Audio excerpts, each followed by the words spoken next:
प्यारे बच्चों, आपका दिन मंगलमय हो। अगर आप नए हैं तो इस चैनल को सब्सक्राइब कर लें। आज हम करेंगे पाठ नंबर 3 आलो अंधारी का अगला पार्ट। यहाँ तक हमने पढ़ लिया था बातों ही बातों में। यहाँ से पढ़ेंगे। वह बातों ही बातों में कहते भी थे, उसकी वयस का लड़का उन्होंने कभी नहीं रखा। वयस होता है आयु। उनकी यह बात मुझे कुछ दुखी ही करती थी और मैं सोचती कि इसका मतलब क्या यह है कि उन्हें मेरे लड़के पर विश्वास नहीं है। वह कभी यह क्यों नहीं कहते कि अपने लड़के को कुछ दिनों के लिए ले आओ। वह मुझे और मेरे बाकी दोनों बच्चों को इतना चाहते हैं तो फिर मेरा बड़ा लड़का ही क्यों उन्हें भारी पड़ता है। मैं कुछ समझ नहीं पाती, लेकिन कहती भी कुछ नहीं। होते होते एक दिन तातुस ने स्वयं ही कहा, तुम अपने बड़े लड़के को काली पूजा पर कुछ दिनों के लिए ले आना। सुनकर मैं बहुत खुश हुई। वह फिर बोले, उसके लिए यहीं कहीं काम देखो जिससे वह रोज तुमसे मिलजुल सके। लेकिन वे भी जानती हो बच्चों से काम कराना गैर कानूनी है। उसे वहां से छुड़ा लाना चाहिए। उसके लिए ऐसी किसी जगह काम देखो जहां रहते रहते वह कोई और काम या कुछ पढ़ना लिखना भी सीख सके। ऐसा ही कुछ हमें करना होगा। लेकिन 3 बच्चों को लेकर क्या यहाँ रहना हो सकेगा? मुझे तो नहीं लगता। मैंने कहा, आपने तो कहा था कि मैं यहाँ काम करते करते कहीं और भी 2-1 घंटे का काम पकड़ सकती हूँ, तो मैं वैसा ही क्यों न करूँ। तातुस बोले, उससे क्या होगा बेबी? एक जगह से काम करके जाओगी और आकर फिर यहाँ खटना होगा। ऐसे में तुम्हारा स्वास्थ्य कहाँ तक ठीक रहेगा? इतनी भागदौड़ करना ठीक नहीं। और फिर उसकी जरूरत भी क्या है? अभी तो यह सब जैसा चल रहा है वैसा ही चलाओ। तातुस की बातें सुन मुझे बहुत माया होती। मैं सोचती, इस तरह से तो कभी मेरे बाबा माँ ने भी मुझे नहीं समझाया। लगता है पिछले जीवन में वह सचमुच मेरे बाबा ही थे, नहीं तो मेरे अच्छे बुरे की इतनी चिंता क्यों करते। थोड़ी देर बाद तातुस ने फिर कहा, तुम्हें मैंने लिखने पढ़ने को जो काम दिया है तुम वही करती रहो। तुम जितना समय यहाँ वहाँ के काम में लगाओगी उतना लिखने पढ़ने में लगाओ। तुम देखोगी एक दिन वही तुम्हारे काम आएगा। और कुछ करने की क्या जरूरत? इसी से काम चलाओ न बेबी। और फिर यह भी तो सोचोगी, तुम्हारे लिखने को लेकर मेरे बंधु तुम्हारा कितना उत्साह बढ़ा रहे हैं। हमेशा कहते रहते हैं कि लिखती जाओ, लिखना बंद मत करना। उन्हें मालूम पड़ेगा कि तुम वह न कर बाहर जाकर दूसरे काम कर रही हो तो वे मुझे ही दोष देंगे। कुछ दिन बाद तातुस ने एक दिन मुझे बुलाया और कहा, बेबी तुम अपने लड़के को वहाँ से ले आओ। मुझे उसका वहाँ काम करना बिल्कुल अच्छा नहीं लगता। वह इसी तरह दूसरों के घर काम करता रहेगा तो उसका जीवन बर्बाद हो जाएगा। यह ठीक नहीं। तातुस ने आगे कहा, मैं एक शिक्षक हूँ और मैं नहीं चाहूंगा बेबी कि एक बच्चे का जीवन इस तरह नष्ट हो जाए। बेबी तुम आज ही जाकर उसे ले आओ। मैं उसी दिन जाकर अपने लड़के को ले आई। तातुस उसके लिए कोई अच्छी जगह ढूंढने लगे। कोई ऐसी जगह जहां रहकर वह घर का काम करते करते कोई और हुनर या लिखना पढ़ना भी सीख सके। ऐसा घर लेकिन मुश्किल ही से मिलता है। मेरे पास अब मेरे 3 बच्चे थे, फिर भी मैं खुश नहीं थी। मैं सोचती, हम लोगों को खिला पहना तो वह ही रहे ही हैं और कितना करेंगे हमारे लिए। मुझे सचमुच बहुत बुरा लगता। मैंने तय किया कि जब तक मेरा बड़ा लड़का मेरे पास है तब तक मैं थोड़ा हिसाब से चलूंगी। जितना खाना पहले बनाती थी उतना ही अब भी बनाऊंगी। तातुस समझ गए थे कि खाने पीने को लेकर मैं कुछ उलझन में हूँ। वह मुझे अपने सामने ही खाना खाने को कहने लगे। कभी कभी वह स्वयं प्लेट में खाना निकाल मुझे देते और उसी समय खा लेने को कहते। उन लोगों का ऐसा स्नेह देख कभी कभी मैं सोचने लगती कि मेरा इतना सुख अभी तक कहाँ था। मैंने इतने घरों में काम किया लेकिन इस घर जैसे लोग कहीं नहीं देखे। इसके पहले जहाँ भी मैं रही वहाँ काम के लिए मुझे महीना लगता था, यहाँ वैसा कुछ नहीं था। तातुस कहते, बेबी मैं यह समझकर तुम्हें पैसे नहीं देता कि महीना दे रहा हूँ। तुम यह कभी मत सोचना कि मैं तुम्हें उस हिसाब से पैसे देता हूँ। तुम बस यही समझो कि तुम्हें जेब खर्च दे रहा हूँ। मेरा जेब खर्च तब थोड़ा बढ़ गया जब तातुस के लड़के छोटे लड़के अर्जुनदा के 2 बंधु भी वहीं रहने लगे। अर्जुनदा के वे बंधु भी बहुत अच्छे थे। वे भी मुझे चाहते थे। मेरे बच्चों से भी बुला बुला कर वे बातें करते। उनमें एक का नाम सुखदीप दा था और एक का रमन दा। अर्जुन दा से मुझे वे ही ज्यादा अच्छे लगते और क्यों न लगते। उन्हें चाय पानी व खाने के लिए कुछ चाहिए तो फट से मुझसे कहते, जबकि अर्जुन दा ऐसा कि किसी चीज की दरकार होने पर भी कुछ नहीं कहता, बस बिस्तर में लेटा रहता। मैं स्वयं उसके पास जाकर पूछती, अर्जुन दा कुछ ला दूं, चाय पानी खाने को कुछ। वह सिर्फ सिर हिलाकर कभी हाँ कहता तो कभी ना। उसके बंधु ऐसे नहीं थे। वे मुझे अपने जैसा मानते थे और मैं भी उन्हें अपना ही समझती थी। उन दोनों में भी सुखदीप दा कम बातचीत करने वाला था। मुझे लगता वह शर्माता है। रमन दा दूसरी तरह का था। वह इस घर को बिल्कुल अपना समझकर रहता था। वह मुझे काफी कुछ सिखाता भी। खाने की कई चीजें बनाना मैंने उससे सीखा।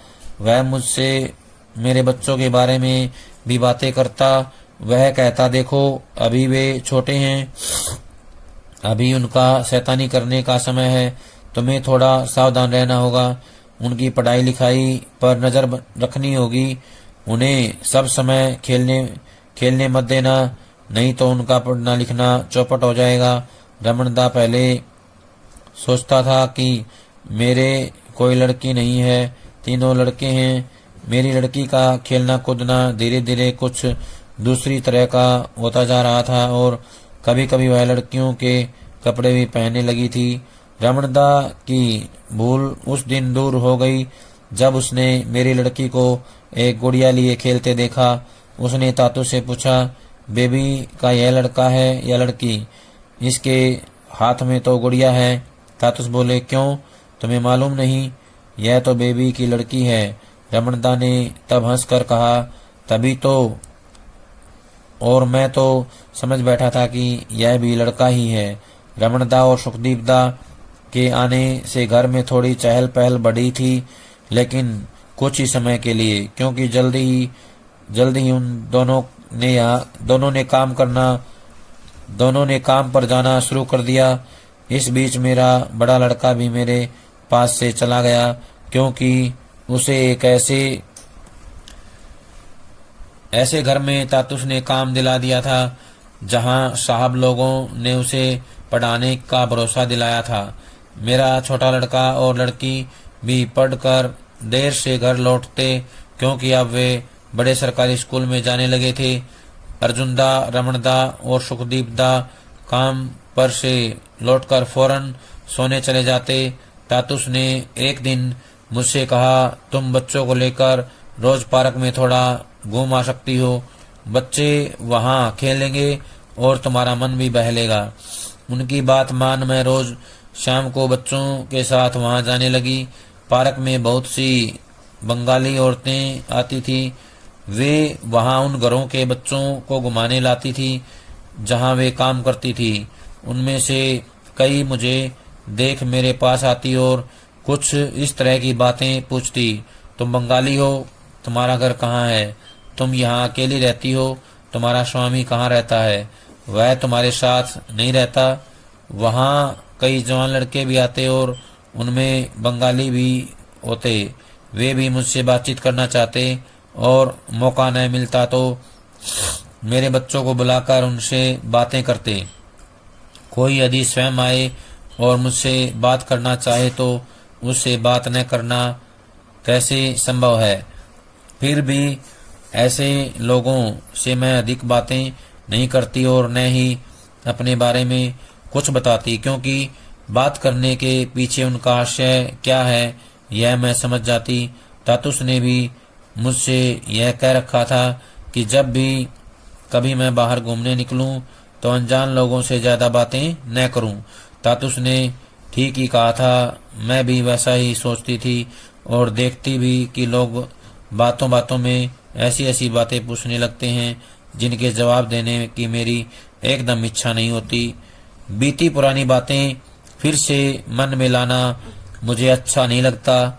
यह बात देख सुनकर अब मेरी बाहर निकलने की ही इच्छा नहीं होती, लेकिन बच्चों की खातिर जाना ही पड़ता। एक दिन पार्क में मैंने एक लड़की को एक बच्ची के साथ देखा। उसे मैं पिछले कुछ दिनों से देख रही थी। उसके साथ वहाँ कोई बातचीत नहीं करता था। वह बच्ची को लेकर आती और उसी के साथ खेल खाल कर चली जाती। वह पार्क में आती तो कुछ एक लड़के उसे देखकर आपस में हंसी मजाक करते। वह किसी की ओर देखती तक नहीं। वह देखने में नेपालियों जैसी थी, लेकिन उस बच्ची से वह बांग्ला में बातें करती थी, जिससे मुझे लगता कि वह बंगाली हो सकती है। उसकी वयस यानी आयु 20-22 की रही होगी और साफ मालूम देता था कि उसका ब्याह नहीं हुआ है। उसे देखकर मुझे बहुत माया होती। मैं सोचती कि इतनी बड़ी लड़की को काम के लिए अकेले इतनी दूर क्यों आना पड़ा होगा। मैंने उसे आवाज देकर बुलाया तो वह खुशी खुशी मेरे पास आकर खड़ी हो गई। मैंने उसका हाथ पकड़ उसे अपने पास बिठा लिया और पूछा, तुम क्या बंगाली हो? उसने हाँ कहा और फिर नाम पूछने पर उसने अपना नाम सुनीति बताया। उस दिन से उससे मेरा अच्छा मेलजोल हो गया और हम एक दूसरे से रोज पार्क में मिलने लगे। किसी दिन न मिल पाने से हम दोनों उदास हो जाते। सुनीति ने बचपन में ही अपने माँ बाबा को खो दिया था। जिस दिन उसका जन्म हुआ था उसी दिन उसकी माँ नहीं रही थी और जब वह 1 वर्ष की हुई तो उसके बाबा की मृत्यु हो गई थी। उसे उसके मामा और दीदी माँ होता नानी, दीदी माँ ने पाल पोस कर बड़ा किया था। बचपन में माँ के न रहने से कितना कष्ट होता है वह मैं जानती हूँ। सुनीति जिस दिन अपने घर चली गई उसके एक दिन पहले पार्क में मिली थी और तब तक यह मालूम नहीं था कि वह अगले दिन ही चली जाएगी। उसने मुझसे कहा था तुम कल आना, पता लिखकर ले जाना और मैं भी अपना पता तुम्हें दे दूंगी। मैं अगले दिन अपना पता लेकर पार्क गई, लेकिन वह नहीं आई। वह चली गई है। यह बात उस समय भी मेरे मन में नहीं आई थी। उसके अगले दिन भी मैंने उसे नहीं देखा। 2 दिन बाद देखा कि जिस बच्ची को लेकर वह आया करती थी वह बच्ची अपनी माँ के साथ आई है। तब मुझे लगा कि वह चली गई है।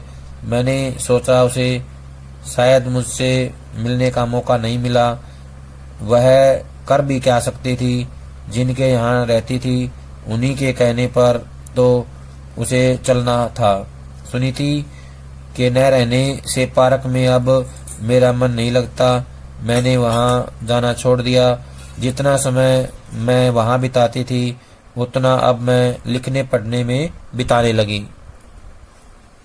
अब तक जितना मैं लिख चुकी थी उसे तातुस ने फोटोकॉपी करा के अपने एक बंधु के पास कोलकाता भेज दिया था। तातुस हठात एक दिन मुझसे बोले, बेबी तुम्हारी चिट्ठी आई है।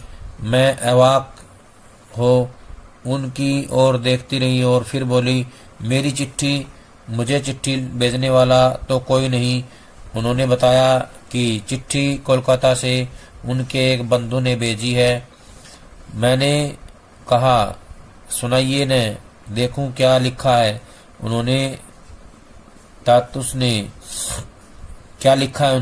तातुस ने मुझसे बैठ जाने को कहा और फिर चिट्ठी पढ़कर सुनाने लगे। प्रिय बेबी, मैं बता नहीं सकता तुम्हारी डायरी पढ़कर मुझे कितना अच्छा लगा। मैं जानना चाहता हूँ कि इतना अच्छा लिखना तुमने कैसे सीखा। तुम्हारा लेखन उत्कृष्ट है। तुम्हारे तातुस ने सचमुच ये एक हीरा खोज निकाला है। मैं बहुत लज्जित हूँ कि तुम्हें बांग्ला में नहीं लिख सकता। मैं बांग्ला पढ़ सकता हूँ, लिख नहीं सकता। मैं तुम्हारे तातुस से 1 वर्ष बड़ा हूँ। इस वयस होता है आयु, वयस में भी तुम्हें चिट्ठी लिखने के लिए बांग्ला लिपि सीखने की इच्छा होती है, पर वह अब संभव नहीं। तुम कुछ किताबें पढ़ो और तातुस के पास से बांग्ला अभिधान होता है शब्दकोश, बांग्ला अभिधान लेकर रोज उसे पलटा करो। तुम्हारी कहानी जानने की मेरी बहुत इच्छा होती है। यहाँ मेरे जिन जिन बंधु बांधवों ने तुम्हारी डायरी पढ़ी है वे सभी उसे चमत्कार लेखन मानते हैं। मेरे एक बंधु ने कहा है कि तुम्हारी रचना को किसी पत्रिका में छपाने की व्यवस्था करेंगे, लेकिन उसके पहले तुम्हें अपनी कहानी को किसी एक मोड़ तक पहुंचाना होगा। आशा करता हूँ तुम कभी लिखना नहीं छोड़ोगी। यह बात किसी भी दिन मत भूलना कि भगवान ने इस पृथ्वी पर तुम्हें लिखने को भेजा है। आशीर्वाद के साथ यही समाप्त करता हूँ। चिट्ठी सुनकर मैं अवाक रह गई। मैंने ऐसा क्या लिखा है जो उन लोगों को इतना अच्छा लगा? उसमें अच्छा लगने की तो कोई बात नहीं, फिर मेरी लिखावट भी खराब है और लिखने में भूलें इतनी कि उसका कोई ठिकाना नहीं। फिर भी उन्हें अच्छा लगा तो क्यों? मेरी कुछ समझ में नहीं आया। मैंने तातुस से पूछा कि मैंने जो लिखा है वह उन्हें इतना अच्छा क्यों लगा, तो तातुस बोले, वह तुम नहीं समझोगी। मैंने कहा, मैं सचमुच ही कुछ नहीं समझती। भगवान ने समझने की क्षमता ही नहीं दी मुझे, लेकिन मैं समझना चाहती हूँ। तातुस ने कहा, तुम्हें इन सब बातों को लेकर अभी माथापच्ची करने की जरूरत नहीं है। तुम अपना काम किए जाओ, बस लिखो और पढ़ो। उसी से सब कुछ अपने आप ही तुम्हारे दिमाग में घुस जाएगा। तातुस की बात मैं अनसुनी न करती तो क्या करती। जैसे मुझे घर में करने को कुछ और था ही नहीं। घर में अर्जुन दा, रमन दा और सुखदीप दा तो थे ही। उनके बंधु सुमित दा, रजत दा, राहुल दा का भी आना जाना लगा ही रहता था। वे सब भी तो मुझे चाहते थे और मेरे साथ तातुस जैसा ही व्यवहार करते थे। ऐसे में मैं उन्हें खिलाने पिलाने की व्यवस्था छोड़ किताब कॉपी लेकर कैसे बैठ सकती थी। एक दिन भूल से तातुस की बात मान दिन ही में उनसे अपने पढ़ने लिखने की बातें करने में लग गई तो एक कांड घट गया, यानी कि एक घटना हो गई। रमणदा उस दिन काम पर से लौटा तो उसे बहुत भूख लगी हुई थी। जल्दी जल्दी हाथ मुंह धोकर वह खाने बैठ गया। खाने की प्लेट में कोई गंदगी न पड़ जाए या मक्खी वक्खी न बैठ जाए, इसलिए मैंने उसे उल्टा कर रख दिया था। भूख के मारे रमणदा ने इसका ख्याल नहीं किया और सब सब्जियां उस पर ले ली। उन सब्जियों में एक गाढ़ी तरी वाली सब्जी थी। उसने जैसे ही रोटी लेकर खाना शुरू किया तो देखा कि तरी प्लेट से नीचे गिर रही है। वह खाना छोड़ अवाक हो उसे देखने लगा। कुछ क्षण बाद उसकी समझ में आया कि वह उल्टी प्लेट में खाना खा रहा है। वह वहीं बैठा न जाने क्या सोच सोच कर खूब हंसने लगा। मैंने तातू से पूछा, रमणदा किसके साथ बातें कर हंस रहा है? तातुस बोले, और कौन है वहाँ? मैंने कहा, और तो कोई है नहीं उस कमरे में। और इतना कहकर मैं वहाँ चली गई और देखा कि रमणदा हंसे जा रहा है। मैंने उससे पूछा, क्या हुआ रमणदा? वह कुछ न कहे बस हंसता रहा। मैंने फिर पूछा, क्या हुआ बताओ तो सही। वह हंसते हंसते बोला, बेबी देखो मैं कैसे खा रहा हूँ। मैंने देखा तो हंसी के मारे मेरा बुरा हाल हो गया। हंसते हंसते ही आकर मैंने तातुस को बताया कि जोर से भूख लगी होने से रमणदा ने बिना अपनी प्लेट की ओर देखे उल्टी प्लेट में ही खाना ले लिया। वह भी सुनकर हंसने लगे। वह हम लोगों की तरह नहीं हंसते थे। उनकी हंसी उनकी अपनी तरह की थी। धीरे धीरे उन लोगों का हंसना बंद हो गया, लेकिन मेरी हंसी थम नहीं रही थी। यह देखकर तातुस बोले, बेबी तुम क्या हंसती ही जाओगी?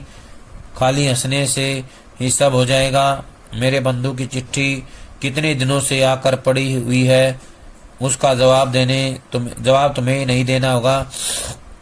मैंने कहा, यह चिट्ठी विट्ठी लिखना मुझसे नहीं होगा। तातुस बोले, क्यों नहीं होगा?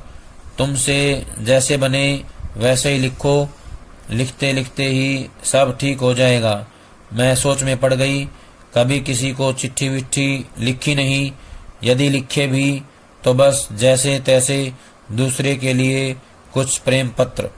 कुछ समझ में नहीं आता, कैसे लिखूंगी, क्या लिखूंगी, कितना गलत लिखूंगी, कितना सही, इसका भी तो कोई ठिकाना नहीं। मैंने तातुस से पूछा, मैं उन्हें क्या बोलकर लिखूंगी? तातुस बोले, यह तुम ही सोच कर देखो। बस इतना ध्यान रखना कि वह मुझसे 1 वर्ष बड़े हैं। मैंने कहा, मैं उन्हें जेठू बोलकर लिखूंगी। जेठू होता पिता के बड़े भाई, यानी कि ताऊ। तातुस बोले, तुम्हारी जैसी मर्जी। मैंने जेठू बोलकर ही अपनी चिट्ठी लिखी। चिट्ठी लिखने का सिर पैर मैं जानती नहीं थी, फिर भी जैसे तैसे बन पड़ा लिखा। उस चिट्ठी के जवाब में जेठू ने लिखा, प्रिय बेबी तुम्हारी चिट्ठी कई दिन पहले मिली थी। क्या लिखूं सोचते सोचते इतनी देर हो गई। 4-5 दिन हुए मैं यहाँ के किताबों के बाजार गया था। वहाँ बांग्ला किताबें देखकर तुम्हारे पास भेज दूं। लोग वहाँ मछली की तरह किताबें खरीद रहे थे और मैं अवाक देख रहा था। तुम्हारी रचना का दूसरा खंड पूरा हो गया, जानकर बहुत खुशी हुई। तुमने यह बिल्कुल ठीक लिखा कि तुम्हारी रचना को लेकर तुम्हारे तातुस और मैं बहुत चिंतित हैं। चिंता का कारण यह है कि तुम्हारी किताब कैसे छपे। आशापूर्णा देवी का पाखिर खांचार पाखी कैसा लग रहा है? तुम्हें तातुस ने जरूर बताया होगा कि आशापूर्णा देवी घर के सारे कामकाज निपटाकर, यानी सारे काम समाप्त करके उस समय चोरी चोरी लिखती थी जब सब लोग सो जाते थे। उन्होंने केवल बांग्ला ही पढ़ी थी और घर से बाहर भी वह बहुत कम निकली थी। मैं और तातुस दोनों ही आशापूर्ण देवी की लिखने पढ़ने की दुनिया की काफ़ी खबर रखते हैं, जबकि हम में उनकी कानी उंगली बराबर भी लिखने की क्षमता नहीं है। तुम दूसरी आशापूर्णा देवी हो सकती हो, यह बात मेरे मन में बार बार आती है। तीसरा खंड कितना आगे बढ़ा। मेरा प्यार लो तुम्हारा जेठू। जेठू इसी तरह मेरा उत्साह बढ़ाते थे। अकेले जेठू ही ऐसा करते हों यह बात नहीं, और भी कई लोग थे। दिल्ली में जेठू और तातुस के एक बंधु रमेश बाबू थे। मैं जो जो लिखती वह सब तातुस उन्हें फोन पर सुनाते। एक दिन फोन पर बात करने के बाद वह मुझसे बोले, देखो तुमने यह जो लिखा है वह मेरे बंधु को बहुत बहुत अच्छा लगा, एनी फ्रैंक की डायरी की तरह। मैंने पूछा, यह एनी फ्रैंक कौन है? तातुस ने तब मुझे उसके बारे में बताया और एक पत्रिका निकालकर उसमें से उसकी डायरी के कुछ अंश पढ़कर सुनाए। सुनकर उस लड़की से मुझे बहुत माया हुई।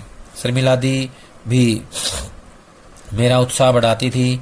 वह मेरी ही वयस्क की थी और जेठी की बंधु थी। वह कोलकाता ही में रहती थी, पढ़ाती थी। उनकी चिट्ठियों से मालूम पड़ता कि वह मुझसे कितना स्नेह करती थी। वैसा स्नेह मुझे और किसी से नहीं मिला। मैं सोचती कि सचमुच इतने दिनों के बाद मुझे एक सहेली मिली है। मैंने उन्हें अब तक देखा नहीं था। प्यारे बच्चों, आज जो काम करवाया है सभी इसको कॉपी में लिख करके याद करेंगे। सभी का बहुत बहुत धन्यवाद।